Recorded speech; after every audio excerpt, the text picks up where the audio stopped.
तीर्थंकर परमात्मा प्रभु महाराज देव, जिनका ये शासन पिछले 2500 साल से अविरत रूप से चला आ रहा है, उसके पीछे अगर कोई कारण होता है तो वो कारण है परमात्मा के बताए हुए वचनों को आज तक परमात्मा के अनुयायी जो निभाते आए हैं और उन वचनों को आगे तक लेकर जाएंगे। 6 आरोप की मैंने आपको बात बताई थी। 6 आरोप की 5वें आरोप के अंत में भी परमात्मा का श्रुत जीवंत रहेगा, भले अल्प रहेगा लेकिन रहेगा से, बिल्कुल खत्म हो जाएगा नहीं। वर्तमान काल के अंदर हमारे पास 45 आगम स्वरूप परमात्मा की ये आगम रत्न मंजूषा अपने पास में मौजूद है, भले संक्षिप्त है, बहुत में से थोड़ा भी तो है, कुछ नहीं होने से अच्छा है, कुछ तो है। बस इस मान्यता को रखकर हम वर्तमान काल के अंदर परमात्मा के शासन के अंदर अपना आराधनामय जीवन बसर कर रहे हैं। यहाँ पर स्वेदन सूत्र, स्थानक सूत्र जिनका है पहला उद्देश्य और दूसरा अध्ययन हमारा चल रहा है, दो की बात यहाँ पर आती है। ये क्रिया है, अलग अलग प्रकार की 25 क्रिया की बात शास्त्रों के अंदर मिलती है, नव तत्व वगैरह। तो एक एक क्रिया भी वापस हो उधर एक एक बात, एक एक क्रिया की बात में समझाएंगे। आगे आगे के शास्त्रों के अंदर जो पदार्थ है, पदार्थ का ज्यादा उसका विवेचन होता है, एक्सप्लेनेशन ज्यादा होता जाता है। यहाँ पर दो प्रकार की एक एक क्रिया जो दो प्रकार की उसके बारे में यहाँ पर स्थानक सूत्र के अंदर बताया गया। कल की अपनी बात चल रही है माया प्रत्यय की क्रिया। कल देखा हमने आत्मवंचन माया प्रत्यय की क्रिया, खुद को ठगना। अब दूसरे नंबर के अंदर उसका दूसरा विभाग परवंचन माया प्रत्यय की क्रिया, मतलब दूसरों के द्वारा काम करवाना, माया कपट वगैरह दूसरों के द्वारा करवाना।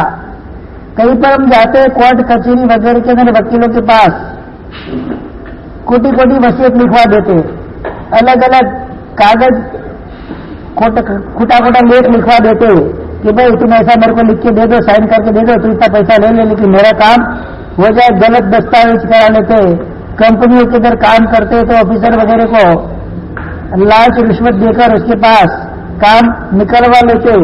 ये सब माया प्रत्यय की परवंचन क्रिया के अंदर आता है।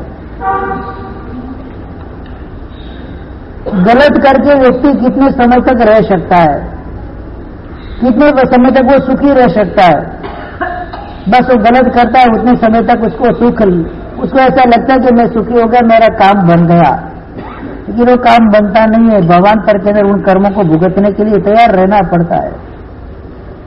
यहां पर बताते पर भावस्य वंकनता, वंचनता, कूट लेख करना आदि भी पर वंकनता कि वृद्धवाद तो ऐसे बताए कि तम भाव आरु जीन परो वंचित जी कूट लेख करना, इनकी कूट लेख वगैरह करते हम, गलत काम करना एक तो, और दूसरों के पास गलत करवाना, वो बहुत भयंकर बात है। अपने आशयों को पोषने के लिए, अपने स्वार्थ को पोषने के लिए दूसरों के पास ये इनके प्रकार के साम दाम दंड भेद चारों नीतियों का उपयोग करके हम इनके पास अपना काम निकलवा लेते, और हम क्या मानते हैं कि मैंने मेरा काम तो करा दिया, खुश होते। काम ऐसा कराने के बाद भी क्या करते, हम खुश होते। देखो ये तो मैं था तब ये काम हुआ, मैं नहीं होता तो। आज भी वर्तमान काल के अंदर हम देखते हैं कि कई ऐसे लोग होते हैं जो दुनिया भर के काले धंधे के काम करा देते आपके, जैसे आधार कार्ड बनवाना हो, पैन कार्ड बनवाना हो, बैंक में अकाउंट वगैरह खुलवाना हो, कोई भी काम जो दस्तावेज आपके हिसाब से डॉक्यूमेंट्स बनाने हो, वो कैसे भी करके करवा देते, पैसा लेते, खाली क्या करते, गोरख धंधा करके किसी न किसी लांच रिश्वत आगे खिलाते जाओ बस, और ये काम होता रहता है। अपना काम निकला, अपन क्या सोचते हैं, हरीश भाई मेरा काम तो हुआ ना, लेकिन उसके अंदर हमने कितने लोगों को इस काम करने के लिए जोड़ा, कितने लोगों के पास हमने गलत काम करवाया। हिसाब तो रखते ही कर्मष्ठता, आप नहीं रखते, कर्मष्ठता तो हिसाब रखती है। माया ही तो एक प्रकार की क्या है, ये कपट नहीं तो क्या है, मेरे से सीधा साधा तो गवर्नमेंट में कुछ काम होता ही नहीं है, तो क्या करना चाहिए? पूरी गवर्नमेंट ही बोलते चोर है, तो क्या करना हमको? हाँ, गवर्नमेंट ही पूरी चोर है और पूरी भ्रष्ट गवर्नमेंट है, तो हमको क्या करना? हमको भी एक गांव के अंदर, गांव के कुएं के अंदर किसी ने ऐसा द्रव्य डाल दिया, सब पानी पी पी कर पागल हो गए। क्या? कोई दुश्मन राजा ने कुएं के अंदर ऐसा कुछ द्रव्य डाल दिया, दवाई डाल दी, जो भी उस कुएं का पानी पिए सब पागल हो जाए। राजा और मंत्री ने पानी नहीं पिया तो वो पागल हुए नहीं, बाकी पूरा गांव पागल। अब वो पागल नहीं है और गांव में निकले पागलों के सामने, तो पागल किसको पागल मानते हैं? हाँ, पागल किसको पागल मानते हैं? पागल कहां है? हम जाएंगे तो पागल अपने आप को पागल नहीं मानता, हमको पागल मानता है। क्या मानता है? तो पूरा गांव ही जाकर पागल है। राजा और मंत्री अगर डाय डमरे होकर वहां से निकले तो दे डाले उनको। तो जैसी जैसी पागल चेष्टाएं करते हैं, वैसे वैसे राजा और मंत्री को भी, भले पागल नहीं है फिर भी क्या करना पड़ता है? ऐसी हरकतें उनको करनी पड़ती ताकि सामने वाले को पता चले नहीं ये हमारे जैसे ही है। हाँ, ये हमारे जैसा ही है। तो भ्रष्ट शासन की तरफ हम जाएंगे तो मेरे साहब हमको भी झूठ बोलना पड़ेगा, चोरियां करनी पड़ेगी, भ्रष्टाचार करना पड़ेगा, पापाचार का सेवन हमको भी, अगर नहीं करे तो हम उधर टिक नहीं पाए।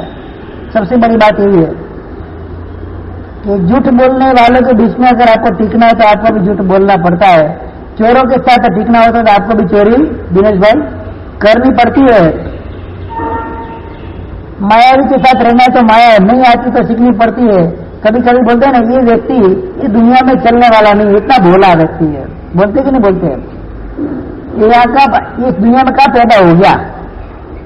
कई ऐसे जीव होते जो पूरे भाव के अंदर शुभ संस्कार को लेकर आए हुए होते, जिनके मन के अंदर, मन वचन काया के अंदर कभी भी कूड़ कपट माया प्रपंच छल वगैरह जो दूषण होते वो उस दूषणों का सेवन कर ही नहीं सकते। ऐसे भी जीव कई होते, सरल प्रकृति, सरल माना जीव, जो भी आप बोलो उसका एक्सेप्ट स्वीकार कर लेना, बस, और कुछ नहीं होते। ऐसे जीव इस संसार में जी सकते? बोलो, जी सकते क्या?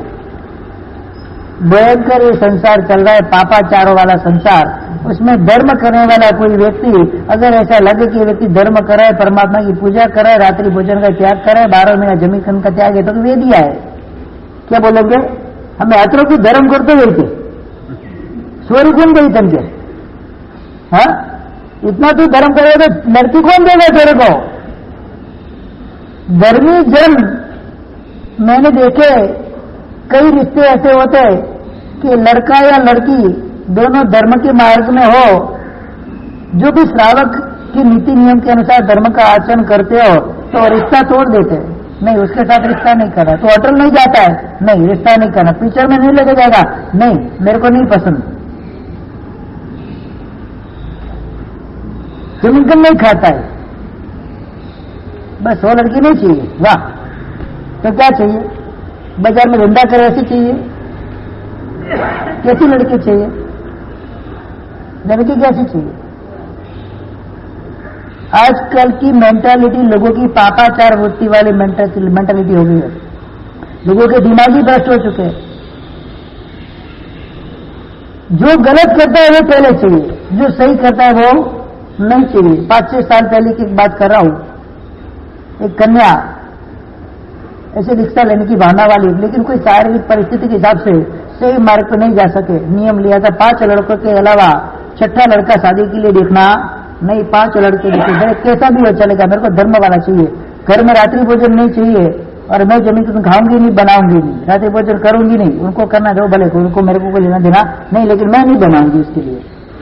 ऐसा लड़का मिले तो मुझे चाहिए। 5 लड़के ले, 5 ने उसको रिजेक्ट कर दिया। 5 लड़कों ने उसको रिजेक्ट कर दिया, नहीं ऐसी लड़की नहीं चाहिए। एक लड़का तो बेंगलोर वाला है, ऐसे पूछा तेरे बॉयफ्रेंड कितने? एक भी नहीं है, तो नहीं चाहिए, ऑर्थोडॉक्स है। बॉयफ्रेंड नहीं है तो नहीं चाहिए लड़की। बोलो, अब क्या मेंटालिटी पता नहीं है कि मेरी इज्जत क्या रहेगी मेरे फ्रेंडों के बीच में? तो तेरी वाइफ तो कोई बॉयफ्रेंड नहीं थे पूर्व काल में, ऐसी कैसी लड़की को तो पसंद करके लेके आया? ये मेंटालिटी बन गई है अभी वर्तमान में। हम देखते हैं दूसरे गुनाह करते, दूसरे अपराध करते, अपराधी जीव को हम छावरते, अपराधी के साथ अपराध करने लगते हैं, गुनहगारों के साथ गुनाह करने लगते हैं, तो बोलते तो ही इधर टिक पाएंगे, नहीं तो नहीं टिक पाएंगे। उधर लड़की बोले तू क्या मुझे रिजेक्ट कर, नहीं तेरे को रिजेक्ट कर दिया, बस अक्ल नहीं तेरे में, तो क्या बोल रहा है कि मेरा स्टेटस क्या है, तेरा स्टेटस क्या तेल लेने के, क्या स्टेटस की क्या जरूरत है, नहीं कि मेरे कैरेक्टर नहीं पड़ी, भले तेरे को तेरे स्टेटस की पड़ी हो, नहीं चाहिए मुझे, मना कर दिया। करोड़पति घर का रिश्ता था, करोड़पति नहीं इससे भी ज्यादा होगा कुछ, मना कर दिया कि नहीं करना मुझे तेरे साथ शादी, तू क्या मुझे रिजेक्ट करता है, तेरी औकात क्या मुझे रिजेक्ट करने की। सामने बोलते ऐसे ऐसे मत वाले भी होते हैं, मतलब ऐसे धर्म के अंदर जुड़े हुए, धर्म सत्ता को पाए हुए, धर्म के अंदर रहे हुए जीव ऐसे भी होते हैं। मुझे कुछ नहीं चाहिए, काला लंगड़ा लूला कोई लड़का मिले, मेरे को सदाचार वाला लड़का चाहिए, क्या बोले हो, कोई भी मेरे को चलेगा, मुझे कोई लेना देना नहीं, कैसा लड़का है मुझे कोई नहीं है, रंग रूप नहीं देखना है, मेरे को उसके गुण देखना है।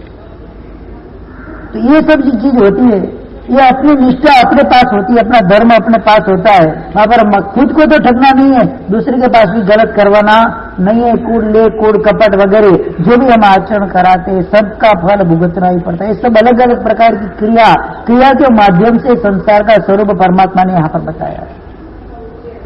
भूतकाल कैसा था, वर्तमान कैसा है, ना भविष्य काल कैसा आएगा, उसका पूरा चितार इन 25 क्रियाओं के ऊपर से आपको मिल जाएगा। पूरे 45 आगम को समझना है ना, 25 क्रिया के अंदर पूरा 45 आगम आ जाता है। महापुरुष ने जो जो सूत्रों की रचना की है, परमात्मा ने जो जो सूत्र बताए, जो जो भावनाएं परमात्मा ने बताई, जो जो क्रिया परमात्मा ने बताई, एक एक क्रिया के अंदर अगर हम पावरफुल बन जाए, पाप कर्म से रहित हो जाए, भले ही स्वभाव के अंदर हमको मुक्ति मोक्ष नहीं मिले, लेकिन आने वाले भावों के अंदर कुछ अल्प भावों के अंदर हमारा निस्तार हुए बिना रहता नहीं है। कई ऐसे दृष्टांत आपको मिल जाएंगे, एक एक क्रिया के ऊपर दृष्टांत आपको मिल जाएंगे।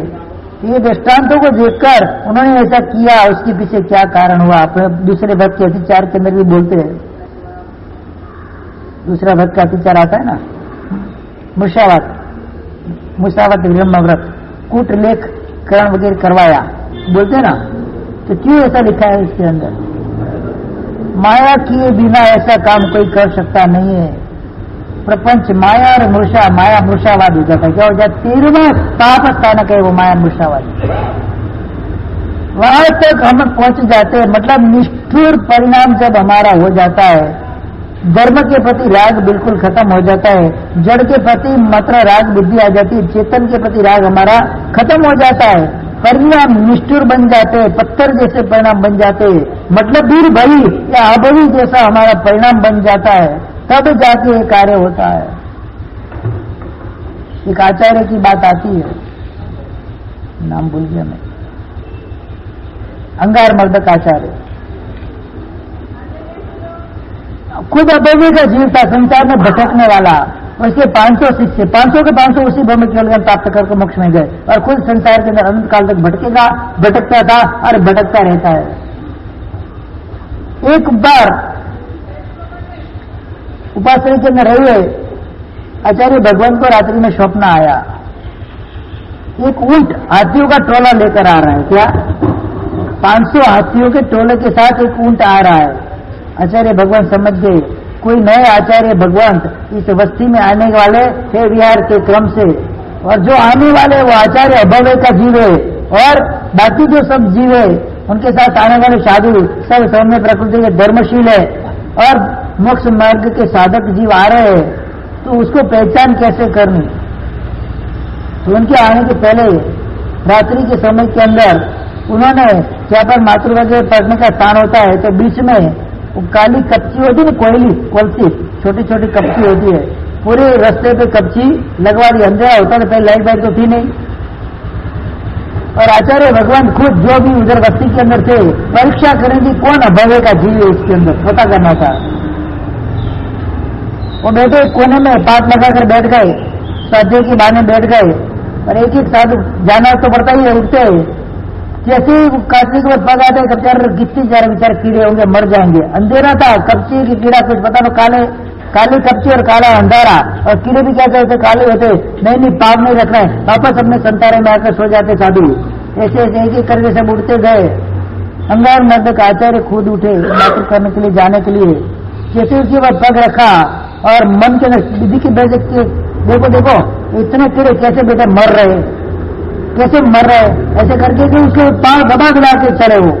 तब आचार्य भगवान को पता चल गया कि ये कौन सा जीव है, ये अभव्य का जो अंगार है, इनकी कोयला को मर्दन करने वाला नाम दूसरा था, लेकिन उसका नाम उधर से अंगार मर्दक पड़ गया। फिर सुबह में 500 साधुओं को उन्होंने बुलवाया कि तुम्हारा जो गुरु है भले उनके द्वारा तुम बोध पाए हो, लेकिन अभव्य का जीव तुरंत उसको छोड़ दो, जो तुम्हारा भी कल्याण करेगा। तब आचार्य भगवान जो शुग्न पंडित थे, शास्त्र के ज्ञाता थे, उनके कहने से 500 शिष्यों ने उस अंगार मर्दक को छोड़ दिया।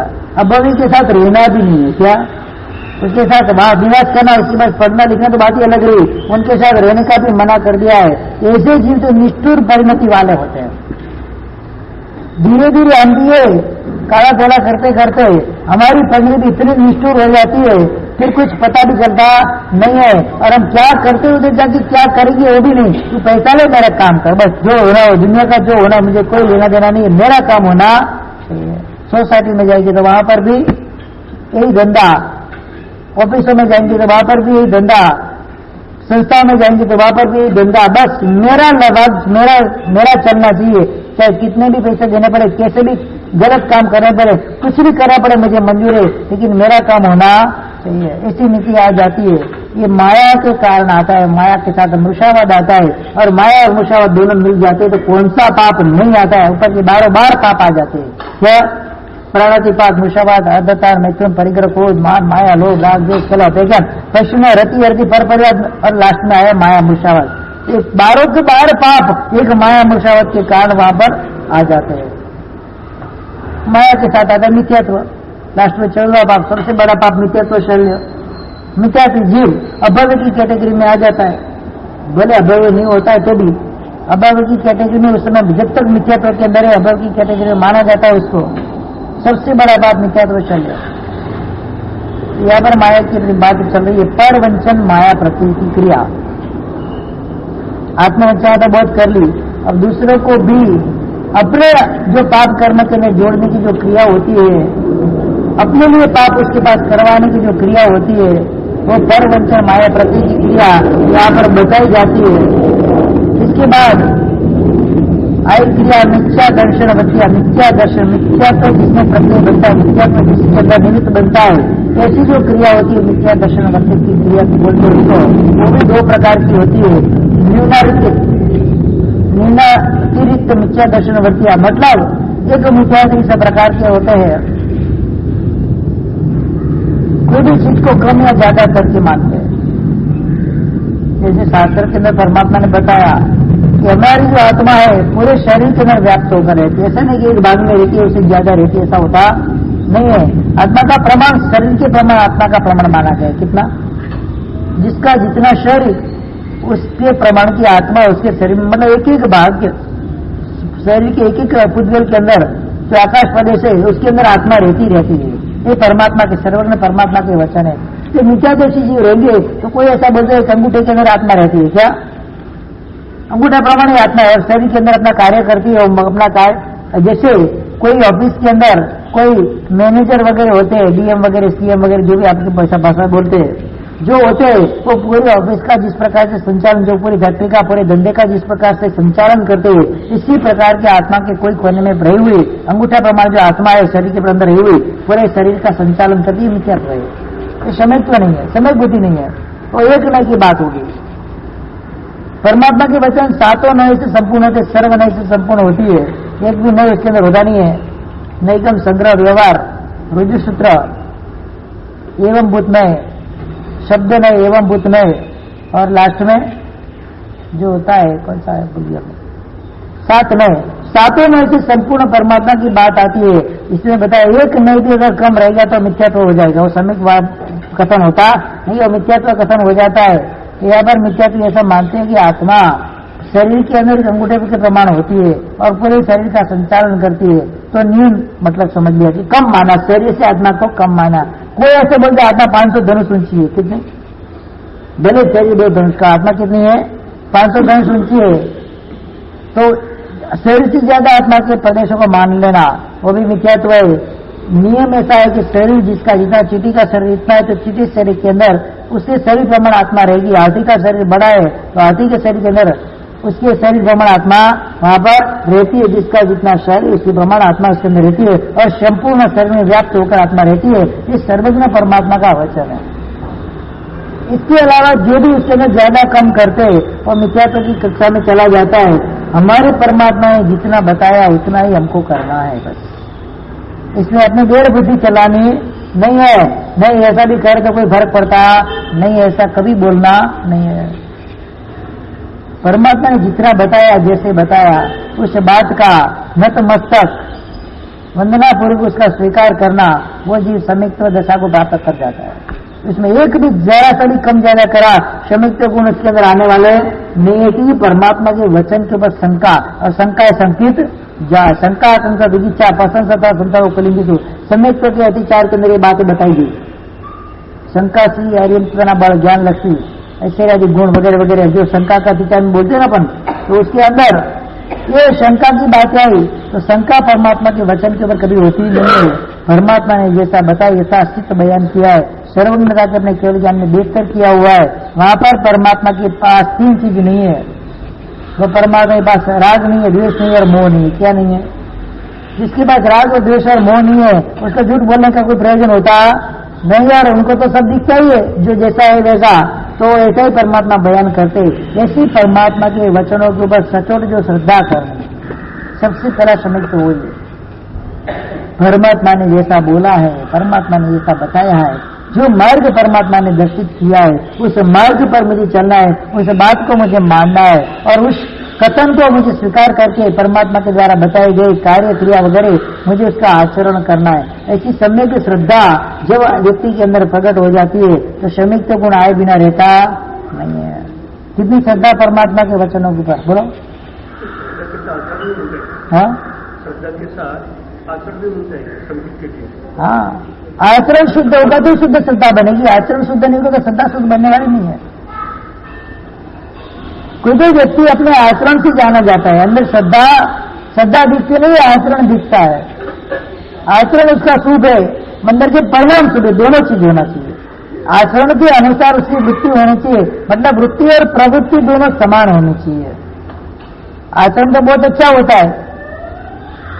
एक साधु की बात आती है, आचरण तो इतना पूरे रोड के ऊपर जब चले तो काजा लेता लेता चले। दृष्टांत आता है उसका।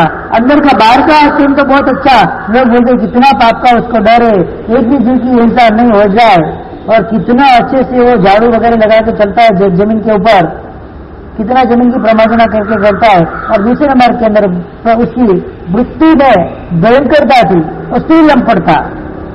कोई स्त्री को देखता था उसको भोगने की तैयारी करने वाला था, ऐसा साधु था। अब उसके अंदर आचरण तो शुद्ध है, उसका बाह्य आचरण तो शुद्ध है, सबको रंजित कर दे ऐसा है, अभ्यंतर परिणाम उसके निष्ठुर।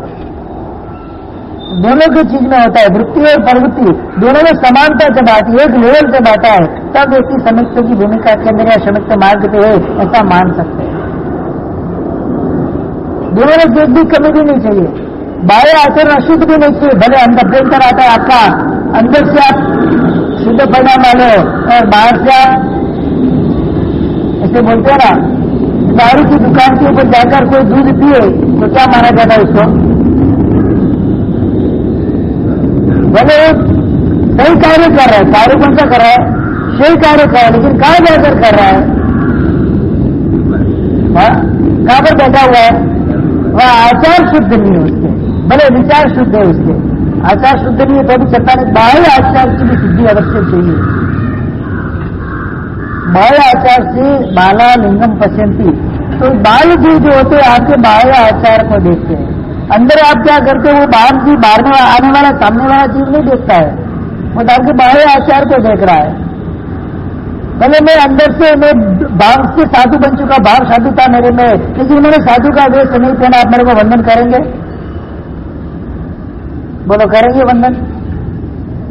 कोई भी ऐसे तो बाहर से उसके आचार में अशुद्धि है, लेकिन अभ्यंतर परिणाम उसके शुद्ध है। गुण सागर शादी करने के लिए बैठे हुए चौरी के मंडप के अंदर बाह्य आचार शुद्ध है कि अशुद्ध है? बाह्य आचार शुद्ध के अशुद्ध है? उसके बाह्य क्रिया उसकी अशुद्ध है, संसार के बंधन में बंधने जाने वाला है। अभ्यंतर परिणाम जबरदस्त उज्जवल कोटि के अभ्यंतर परिणाम 8 कन्याओं के हाथ में है, और उनकी भावना क्या है? शब्द सुन के आयु भेजा केवल उनकी प्राप्ति कर ली। वहां बाह्य आचार काम नहीं करता है, वहां अभ्यंतर परिणाम मतलब दोनों के विषय के अंदर जैसा स्थान है, जैसी रीति है, जैसी पद्धति है, जैसे विचार है, जैसे आचरण है, उसके हिसाब से अपना जीवन चलता है। हम माने कि मैं बाहर से परमात्मा की रोज पूजा करता हूँ, पर 2 घंटा अष्टक प्रकार की पूजा वगैरह करता हूँ, घर में जाए तो पित्त जैसा स्वभाव। बाह्य आचरण से भले वो शुद्ध है, अभ्यंतर परिणाम कैसा है उसकी कौन मानेगा बात? कब भड़क जाएगा पता चलेगा नहीं। ये चंद्र रुद्राचार्य जैसा है, कब भड़क जाएगा पता नहीं। तो आपकी क्रेडिट क्या बन गई वहां पर? स्वभाव के कारण।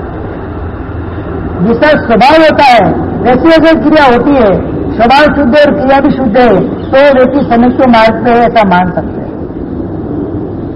दोनों में से कहीं पर भी गड़बड़ी सकती नहीं है। विशेष रूप से यहां पर बताया कि भले अंदर के परिणाम आप थोड़े बहुत भी आपके कमजोर हो, बाह्य आचरण की शुद्धि अवश्य करनी चाहिए। बाह्य आचरण शुद्ध होना चाहिए। मन में परिणाम आपकी कैसे हो कोई देखता नहीं है, बाहर वाली वृत्ति क्या देखेगी? क्या देखेगी बोलो? एक वेश्या मंदिर के अंदर दर्शन करने आती है, श्राविका का वेश पहनकर पूजा करती है, उसके अंदर बड़े वेश्यावृत्ति के भाव पड़े हुए, लेकिन वो मंदिर के अंदर परमात्मा की अगर पूजा करिए, बाह्य रूप से आप क्या देखेंगे उसको? ये कोई श्राविका होगी।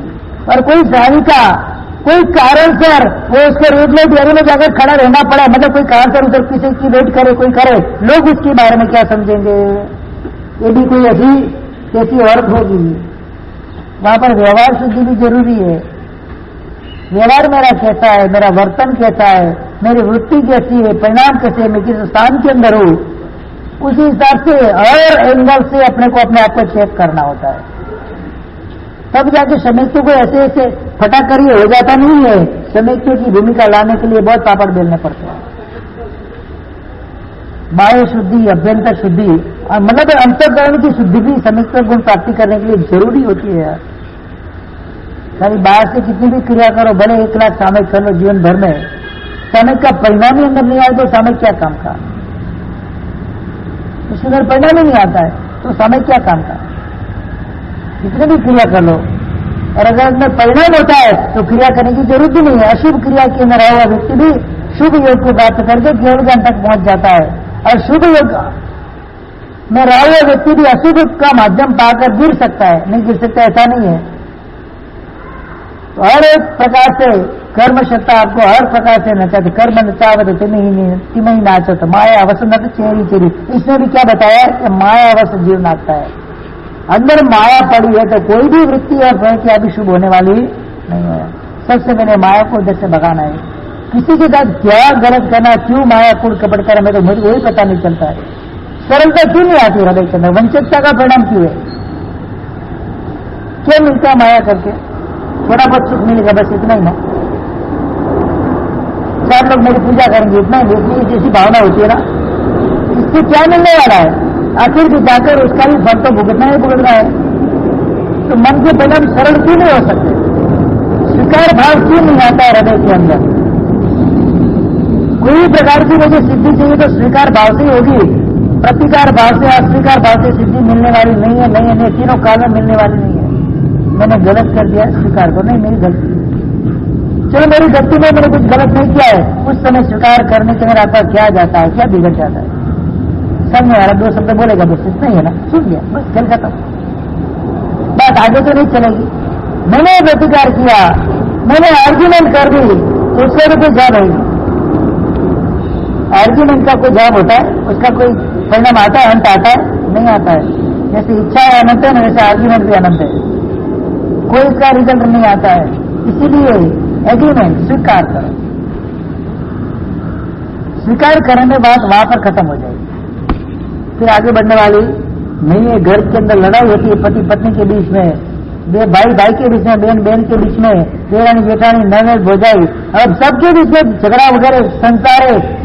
संसार में कष्ट यानी कि संसार कसाई की मात्रा तो बढ़ने वाली है। वहां पर एक व्यक्ति अगर क्षमता भाव से हर चीज को स्वीकार कर लेता है तो सामने वाला व्यक्ति भी धीरे धीरे धीरे उस कसाई से दूर हो जाएगा।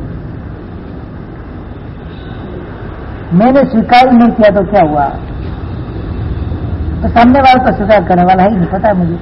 मैंने स्वीकार कर लिया, चल मेरी भूल होगी, बस इतना ही काम हो गया कि हाँ मुझे पता है तुम्हारी भूल थी, ठीक है मेरी भूल हो गई, बस।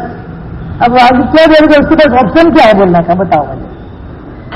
फुल स्टॉप लग गया। उसने जो भी सोच कर आया था व्यक्ति, आज मैं इसको इतना सुनाऊंगा, ऐसा बोलूंगा, वैसा बोलूंगा, उसने गलती की, ऐसा करूंगा, वैसा करूंगा, ऐसा करूंगी, वैसा करूंगी, और सामने हरीश भाई के पास, हरीश भाई ऐसा हुआ, हाँ हमारे साथ वो भूल हो गई, हमारे साथ क्या बोलेंगे अभी? मेरे पास बोलने के लिए शब्द क्या है? कितना बोलूंगा? दूसरी बात ध्यान रखना, गलती नहीं हो किया, क्या बोलूंगा मैं? बस इतने में काम खत्म।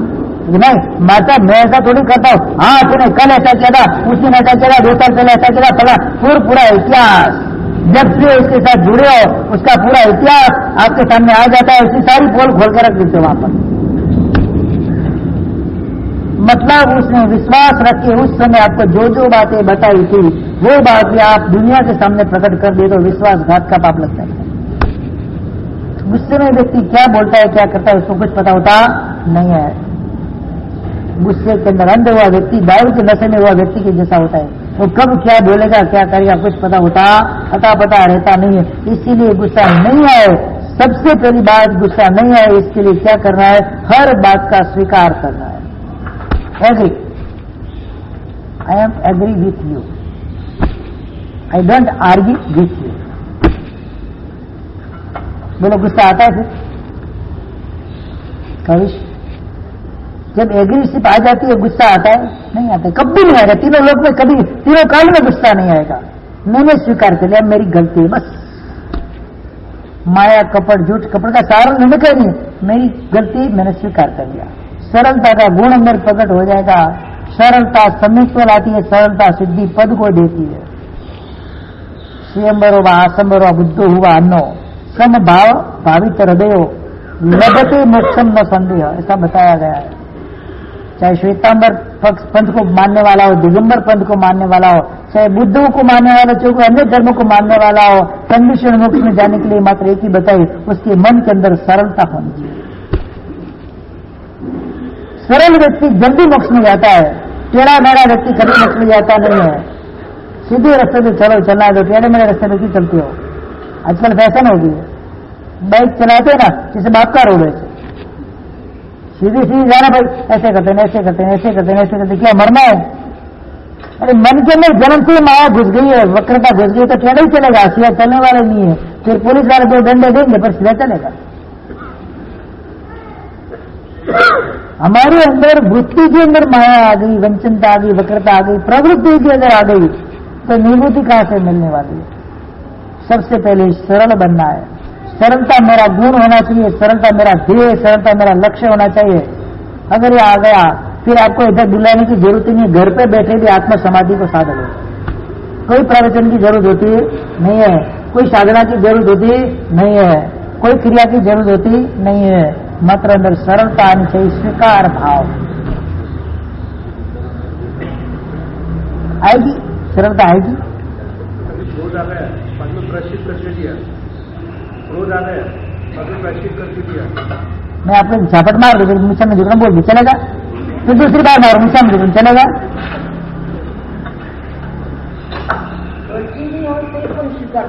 हाँ? समाधान करना हो तो स्वीकार करना जरूरी है। समाधान नहीं करना है तो स्वीकार मत करो, फिर बातें करो, चर्चा करो, और कुछ नहीं।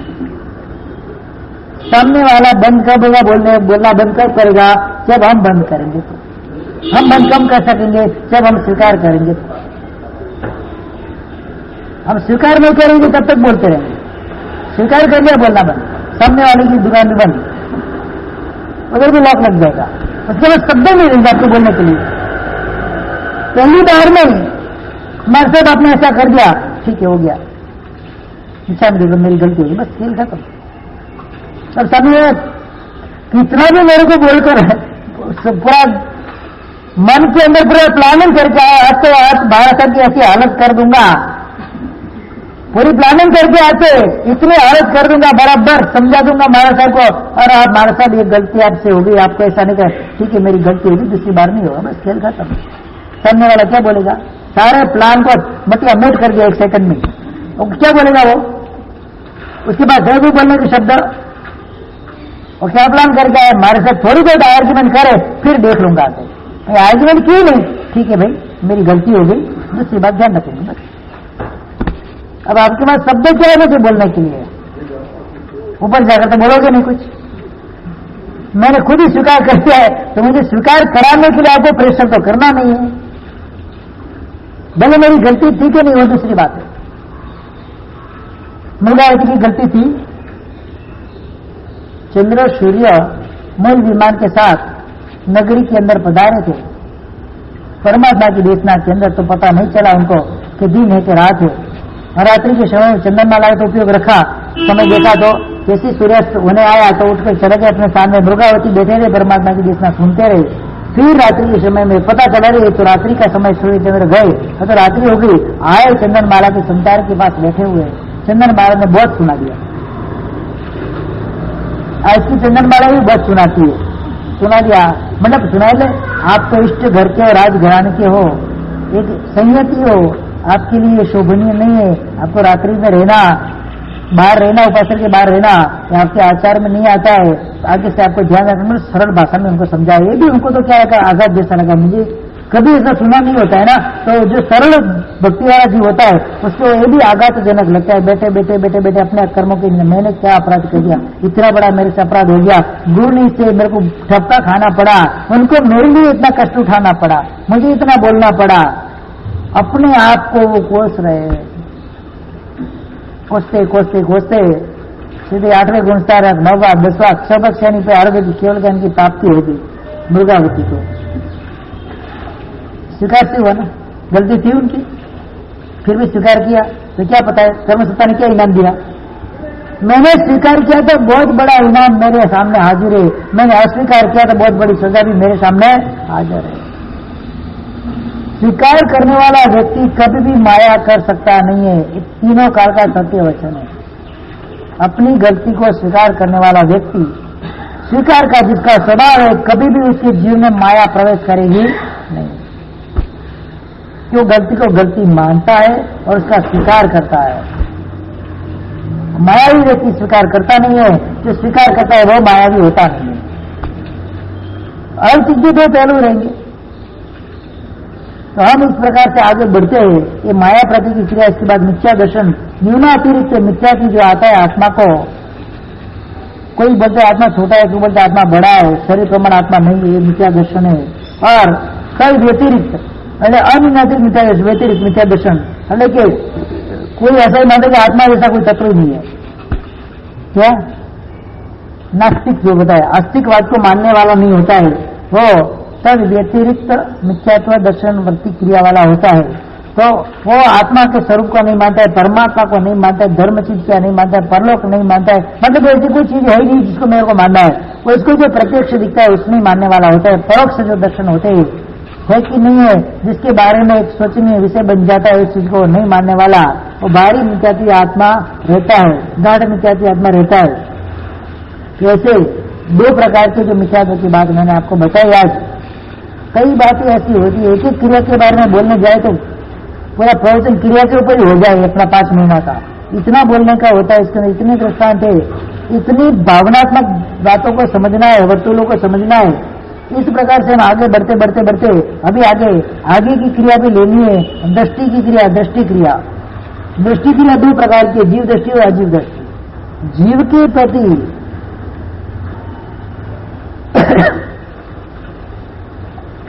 जिसके अंदर दर्शन यानी की वस्तु जो निमित्त रूपे बनती है वो दृष्टि की क्रिया होती है। दर्शनात्म या गति क्रिया, दर्शन के लिए जो गति क्रिया वो गति क्रिया होती है। तो दर्शन से जिस कर्म का उदय होता है ऐसी दृष्टि की क्रिया होती है। कई बार हम जाते हैं अशुभ दृश्य देखकर मन के अंदर अशुभ परिणाम आते हैं, शुभ दृश्य को देखकर परमात्मा की विद्यालय के अंदर जाते तो विकरालता के परिणाम अपने मंदिर में अपने मन में आते, और किसी ऐसे फंक्शन वगैरह में जाते वहां पर अपने को विकार के परिणाम अपने को मन में आते। जैसा दृश्य देखोगे वैसे परिणाम एक बार मन सबसे पहले एक्सेप्ट करता है। क्या दीक्षा के मंडप में गए हो, रजोगुण ग्रहण करने वाला व्यक्ति रजोगुण लेने के लिए तर्षित होकर गुरु भगवंत के सामने खड़ा हुआ है, वो दृश्य आप देखते हो, क्या भाव आता है मन के अंदर? मात्र दृश्य भी रजोगुण मिला नहीं, मन के अंदर क्या परिणाम आते हैं? परिणाम की धारा कैसी होती है? आंख में आंसू आते हैं, हृदय पिघलता है, मन बेकाबू हो जाता है, कितनी असर अपने शरीर के ऊपर होती है। एक मन में तलसाट होता है कब रजोगुण मिले उसके हाथ में आए। जितनी खुशी, जितना उत्साह, जितना उमंग और मुमुक्ष को है उतना उमंग उत्साह और परिणाम हमारे हृदय के अंदर भी आकर बैठ जाता है। जैसे होगा उसको नहीं मिला है, किसको मिला है? खुद को मिला है। ये शुभ क्रिया, शुभ दर्शन कराने वाली क्रिया। बोलते हैं कि एकदम पाषाण जैसे हृदय वाले जीव को भी ऐसी जो क्रिया होती है उसके हृदय को भी पिघला देती है। ये परिणाम जैसे किसी संयमी का वरघोड़ा निकल रहा है, दीक्षा के लिए अंतिम विदाई का तिलक हो रहा है, एक एक प्रसंग आप देखो, परमात्मा के कल्याण के अवसर आते हैं, परमात्मा का मेरुगिरी पर अपन जाकर अभिषेक करते हैं, परमात्मा की दीक्षा का प्रसंग सुनते हैं, मुमुक्ष आत्मा अपने घर पर आती है वायना वगैरह करने के लिए। मन के परिणाम क्या होते मुझे बताओ। द्वेष आता है उसके ऊपर, राग आता है, द्वेष नहीं आया तो राग है, दो में से एक तो आए, क्या आता है? बोलो क्या आता है? बोलो, द्वेष आता है कि राग आता है? राग आता है। किस चीज का राग आता है? संसार का राग आता है। जब इतना मिठड़ा स्वीटू है और दीक्षा लेने जा रहा है छोटा बच्चा, तो उसको देखकर क्या आता है? परिणाम कैसे आते हैं? क्या आंसू आते हैं? क्या आंसू आते हैं? रागवश बेचारा और इतनी छोटी उम्र में जा रहा है, कुछ देखा ही नहीं उसने। उच्च परिणाम हो जाते हैं। कितनी बार आए उच्च परिणाम? इतने समय तक कहीं उसकी धारा क्यों नहीं चलती?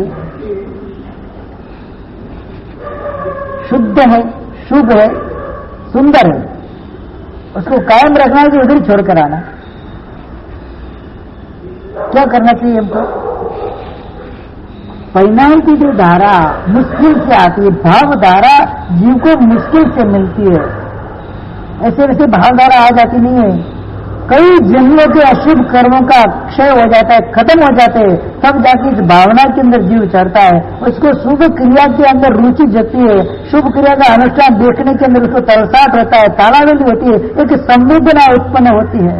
जहाँ संयम पंक्ति दीक्षार्थी और पंत सदा उजमाल बने, वो पंक्ति सुनते ही हृदय की रोम रोम जो होती है, रोम राजी 3.5 करोड़ खड़ी हो जाती है, रोमांचित हो जाती है। समझ लेना मैं सरल मार्ग के ऊपर निष्ठुर जी वैसे ही कहना था, स्वयं का स्वयं दीक्षा दी है, माँ बाप ने कोई धंधो है कि नहीं है, कोई अकल है कि नहीं है, और कहा करी बेटे जैन के 500 आई को घरे गया, कितने तक बोल लेते। ये मारवाड़ियों के डायलॉग मैंने बहुत सुने हैं, भाग आए चले नहीं आए 500 आई घरे कैसे कैसे शब्द बोलते हैं, और दृष्टांत भी ऐसे ही देते। देख माँ को सड़क दिया तो वहां सड़क की पास ही आई, शादी करने जाती तो दर्शन दो ना। देख वहां सर घर आए बेटे कितनी शादी करेंगी है, तो हमारे बाप के पाप कर्म में उदय हुए तो बेटे आए बैठी है और पाप कर्म का उदय इधर क्योंकि भाषा होती है बोलने की हमारी।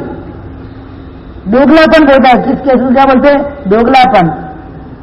कोई 1000 में से 2000 में से कर्मवश कोई आत्मा संयम को छोड़कर वापस संसार में आ जाती है, तो उसका दृष्टांत देकर हम अपने जो संतान वगैरह थे उसके संयम के भाव गिरा देते। तो मैं बोला वो भी करो, कोई भी कितनी लड़कियां संसार में गई है, शादी करी, घर पे वापस आई, उसका भी दृष्टांत दो। बेटा ससुराल जाएगी तो ऐसा होगा, घर के वापस भी आना पड़ेगा, तो क्या करेगी आकर? उसको शादी करनी चाहिए। दीक्षा का डर पैदा करते हैं ना उसके मन के अंदर, दीक्षा लेने से ऐसा होता है, ऐसी शादी करने से ऐसा होता है, वो भी डर अंदर घुसा हो। तो बाहर की घर कहते हैं बाकी हो गए, हाँ? तो घर पे कितना दिन रखेंगे उसको? कहीं ना कहीं तो उसको देना ही है ना। तो मैं मेरा परमात्मा के मार्ग में जा रही तो मना क्यों कर रहे हो? बाकी तुम कोई ध्यान नहीं बेटे, को रही कोई नहीं रही, चिकन रही कौन हमारा हाथ ली। कितने ऑप्शन आपके पास रहते हैं, कितने हम तो सोच भी नहीं सकते ऐसे विचार लोगों के होते हैं। हम तो सोच भी नहीं सकते, हमारी कल्पना भी नहीं आते, ऐसे ऐसे मन धड़न विचार उनके दिमाग के अंदर आ जाते और उसको दीक्षा लेने के लिए मना कर दे, भाई गिरा देते, नहीं लेना बस। वो बच्चा है बच्ची वही समझता है कोई जाना नहीं दीक्षा के अंदर।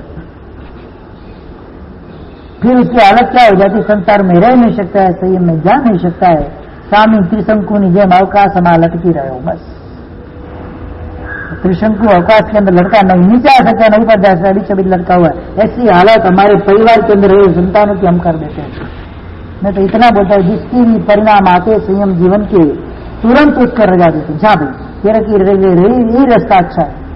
पूरा 10 सेकंड भी वेट नहीं करना, 1 सेकंड का भी इंतजार किया, कल को उसके भाव के अंदर घटोटी आगे जो वापस आ जाएगा तो पूरे जीवन का संसार के अंदर रहकर जितना पाप करेगा सारा पाप आपके माथे चढ़ेगा।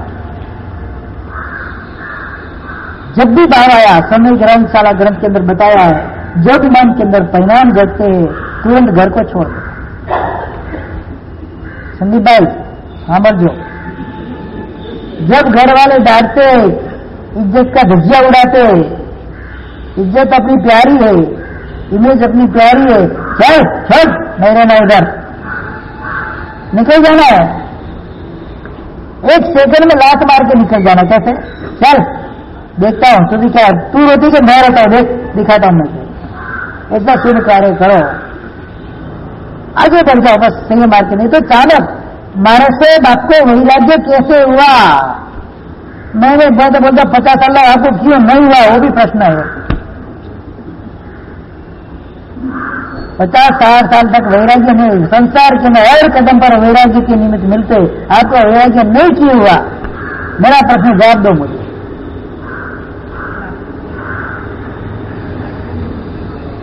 क्यों नहीं हुआ? कितने निमित्त नहीं मिले आपको? वैराग्य जनक निमित्त कितने मिले आपको संसार के अंदर? हाँ बहुत मिलते, फिर भी नहीं आते ना बात। क्यों नहीं आते? क्या उदय में लाना है? क्या उदय में लाना? इधर आओ बैठो, लाते तो एक महीने उदय में आ जाएगा, खाली कपड़े पहनो बस, रिकॉर्ड हो जाएगा, इतिहास बन जाएगा, चौमासे में दीक्षा हुई। बराबर ना? नन्ना भगवान की चौमासे में हुई थी ना, विमला भगवान की, चंद्रभूषण भगवान की चौमासे में दीक्षा हुई। ले सकते चौमासे में दीक्षा अपार मार्ग से, उसमें भी हो सकती है। इस परिणाम का जो जीव है उसके परिणाम की धारा देखकर उसको चौमासे में दीक्षा अपार मार्ग से दे सकते हैं। बड़ी दीक्षा चौमासे की बात करेंगे, दीक्षा दे सकते हैं, सही मार्ग उसको देना चाहिए, दे सकते हैं। अपार मार्ग से, उत्कृष्ट मार्ग नहीं है। तो इसी प्रकार से उदय में नहीं आया, ऐसा नहीं, ये सब बहानेबाजी है, कुछ नहीं। पुरुषार्थ किया, घर से निकले, मास्टर के पास गए छेने होने के लिए, फिर उदय में नहीं आता, मुझे बोलो कोई कोशिश तो कर रही नहीं है। फिर मास्टर में बाहर कर्मी, फिर बाहर कर्मी बनकर रहना जिंदगी भर, बहु बाहर कर्मी बनकर ही रहना है, हलू कर्मी होना ही नहीं है। ऐसा बोले मुझे मानसा संसार अच्छा लगता है, उदय में क्या नहीं आया, क्या नहीं आया, खास उदय में नहीं आया, संसार मुझे अच्छा लगता है, छोड़ने की इच्छा नहीं होती है बस। क्यों अटके? किसने अटकाया आपको? तो फिर किसी ने अटका नहीं, कोई बोलता नहीं कि तुम अटके रहो, अटक जाओ तो लटक जाओगे। निकलो बाहर शेर की तरह, चलो जा रहा हूं मैं, चक्रवर्ती निकलता है ना एक तिनकी की तरह पूरे चक्रवर्ती शेखर का साम्राज्य छोड़कर निकल जाता है। सनत कुमार चक्रवर्ती को जब पता चला, उसके शरीर के अंदर 16 महारोग उत्पन्न हो गए, तुरंत ही सिंहासन छोड़ दिया, बाद द्वारा परिणाम स्वयं ले लिया, निकल गए स्वयं लेके। 6 महीने तक पूरा सैन्य और पूरे उसका अंत्यपुर 64,000 रानियां पीछे 6 महीने तक भटके हैं। सियावलोकन दृष्टि से पीछे मुड़कर देखा भी नहीं कि कौन पीछे आ रहा है। ये वैराग्य होता है, और जब मैं आता नहीं है लाना पड़ता है। संयम मार्ग में आने के लिए प्रबल पुरुषार्थ जरूरी है, खाली बहानेबाजी जरूरी नहीं होती है। एक बार निकल के देखो, फिर पता चलेगा। निकले से वो सनत कुमार चक्रवर्ती 16 रोग शरीर के अंदर है, परीक्षा लेने के लिए फिर देव आए, देवलोक के देव कि आपके शरीर के अंदर इतने रोग है, हम आपके रोग को दूर कर सकते। अश्विनी कुमार देव होते, जो औषधि वगैरह का ज्ञान उनके पास होता है। सनत कुमार चक्रवर्ती को तप के द्वारा इतनी लब्धियां उत्पन्न हो चुकी थी, क्या मिसाल के लब्धि की मिसाल बन गए थे। तू क्या मेरा रोग दूर करेगा? मैंने भावरोग और भवरोग, क्या ये भवरोग है, ये तो मोदी दूर कर सकते, मैंने भावरोग को तो दूर कर दे। तो मानो चेहरे को ये भवरोग दूर करे तो मेरे में भी ताकत है।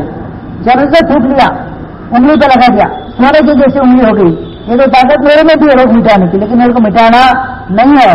ये तुझे मिटाएगा, मेरे भाव रोग को मिटा दे, मेरे संसार रोग को मिटा दे, तो मानो कि तू सच्चा देव है। जाए ऐसे भगा दिया उसको। नदीदारी जीव नदी के पास से निकलते, उसके शरीर को स्पर्श करके हवा नदी के पानी में जाती है, नदी के पानी को हवा छूती है, वो पानी जहां जहां जाता है नदी का पानी वहां रोग की नाश करता है, रोगों को नाश कर देता है। पानी में इतनी ताकत आ जाती है, हवा के द्वारा छुआ हुआ पानी, वो हवा उनको छूकर गई है, वो हवा पानी को छुई है, वो पानी जहां जहां जाएगा नदी का पानी वहां पर रोगों का नाश कर देगा, रोग नाशक वो पानी बन जाएगा। इतनी लब्धियां होती है जीवों के अंदर कि मेरे पास तो ये तो सब भव रोग मिटाने के लिए बहुत सारी लब्धियां मेरे पास है, मेरे को इसका कोई काम नहीं है, तो मेरा भाव रोग मिटा दे, संसार का मेरा रोग मिटा दे बस। चक्रवर्ती थे सनत कुमार चक्रवर्ती, तीसरे चक्रवर्ती, चौथे चक्रवर्ती। तो ये उनकी परिणति होती है। भाव रोग मिटाना है, भव रोग मिटे कि ना मिटे कोई इससे लेना देना नहीं है। यहाँ पर दृष्टि हमारी जैसी होती है, ऐसा कथन होता है, जैसी दृष्टि वैसी सृष्टि। हमारा नजर जैसी होती है वैसा नजरिया हम रखते हैं, ऐसे नजारे हम देखते हैं। कोई व्यक्ति अशुभ को देखकर भी उसके अंदर शुभ भाव आ जाते हैं। एक रूप सुंदरी को देखकर एक योगी पुरुष उसके अंदर मर मुष्टा की क्यारी, उसको सोचकर उसके विरक्त हो जाता है संसार भाव से, और कोई अनाड़ी व्यक्ति होता है उसके अंदर जगत का सर्वस्व मानकर उसके अंदर डूब जाता है। व्यक्ति एक ही है कि सामने वाली व्यक्ति है कि देखने वाले की नजर ही अलग अलग है। किसी व्यक्ति को परमात्मा की प्रतिमा में के अंदर भी विकार आता है, और किसी व्यक्ति को कोई रूप सुंदरी को देखकर भी उसके मन में वैराग्य भाव उत्पन्न हो जाते हैं। लियो कहो लेता नहीं। इलाची कुमार कैसे केवल ज्ञान की प्राप्ति करी? वो पद्मिनी मोदक हो रहा है, साने मुनिवर त्यागी, लो कह लेता नहीं, और मुनिवर वैरागी। डोरी के ऊपर खेल कर रहे इलाची कुमार, सामने घर के अंदर झरोखे के अंदर कहीं पर दरवाजे के ऊपर कोई साधु भगवंत गोचरी बोलने के लिए आ रही है, थाल भर के मोदक कहने के लड्डू भर के। वो राजकन्या कुमारी जो कन्या है वो खड़ी हुई है, रूप रूप का अंबार, वो जिसके मुंह में फंसाता है नटड़ी के मुंह में, उसके सामने तो वो नटड़ी कुछ भी नहीं है। ऐसी रूप रूप के अंबार ऐसी कन्या के सामने मुनिवर नत मस्तक से गोचरी बोल रहे, वो आग्रह करिए गुरु भगवान लाभ दो, मना कर लो कहे लेता नहीं। दृष्टि खाली इलाची कुमार ने दूर से देखा, वैराग्य भाव के अंदर चढ़े, नाचते नाचते नाटक करता केवल ज्ञान, नाचते नाचते रस्सी के ऊपर बांस के ऊपर जाके इलाची कुमार को केवल ज्ञान की प्राप्ति हो गई।